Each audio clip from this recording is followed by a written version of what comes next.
Here's a quick before and after. And another one. And another. Looks like magic, right? In today's video, I'll show you how to remove any watermark in seconds using HitPaw Edimakor.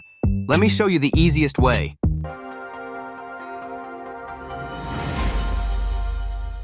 First, download HitPaw Edimakor using the link in the description. Once installed, open the software and click on New Project to get started. Next, go to the AI Image tab on the left panel. Click Reference Image, then upload the photo you want to fix. In the prompt box, simply type, remove the watermark, and hit Generate. Your clean image will be ready instantly. Here's a before and after result. Now, let's try a difficult one. Even if the watermark covers the entire photo, the process is the same.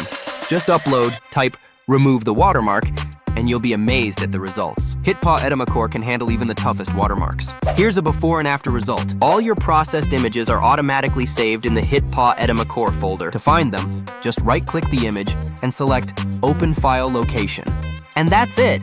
In just a few clicks, your images are watermark-free. Before you go, smash that like, subscribe, and turn on the bell so you're first to learn the next quick tip.